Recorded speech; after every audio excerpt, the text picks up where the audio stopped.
Günel, son günlər ölkə gündəmini zəbt edən məsələlərdən biri də etil spirtdən zəhərlənmələrdir. Bəli, fevralın son günlərində artıq 22 nəfərin etil spirtindən zəhərlənərək öldüyü xəbəri hər birimizin diqqətini cəlb etdi. Əslində, koronavirus pandemiyası dövründə biz hər birimiz gördük ki, spirt müəyyən mənada bizi infeksiyalardan qoruyurdu, lakin onun doğru istifadə edilmədiyi zaman bu cür faciələrə yol açdığı məqamı da var və acı nəticələrə gətirib çıxarır. Ümumiyyətlə, acı nəticələrə gətirib çıxarmağı təbii ki, ürək açan deyil. Hələ nəzərə alsaq ki, 22 nəfər artıq həyatını itirib. Bu da yəni çox acınacaqlı bir vəziyyətdir. Və ümumiyyətlə, ekspertlər deyir ki, metanol zəhərlənməsində simptomlar bəzən 12-24 saat sonra ortaya çıxa bilər və buna görə də şübhə varsa belə dərhal tibbi yardım almaq lazımdır.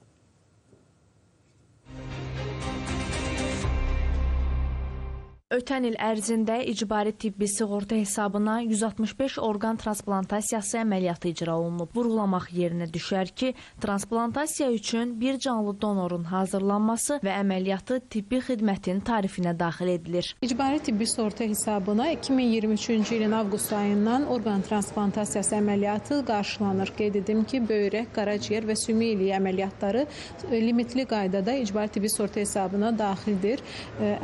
Limitlərə gəldikdə böyrək üzrə 150, qaraciyər 100, sümük iliyi üzrə illik 20 limit müşahidə olunur.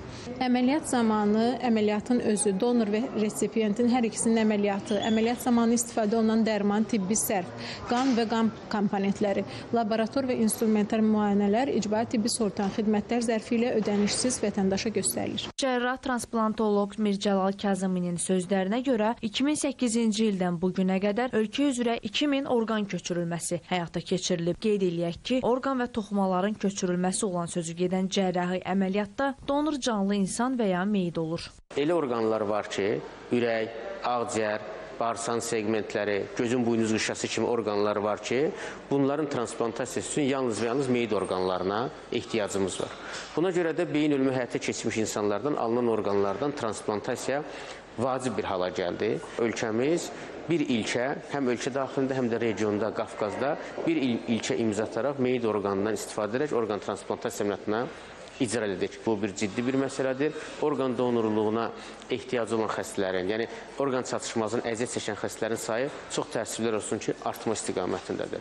Orqan transplantasiyası yalnız tibbi göstəriş əsasında həyata keçirilir. Pasiyent ona orqan çatışmazlığı diaqnozu qoyulduğu zaman ilkin məlumat əldə etmək məqsədi ilə Səhiyyə Nazirliyinin tabeliyində orqan donorluğu və transplantasiyası üzrə koordinasiya mərkəzinə müraciətlə müayinələrdən keçməlidir. Yeri gəlmişkən, pasiyent tibbi xidməti icra edən tibb müəssisəsini və həkimi seçməkdə azaddır.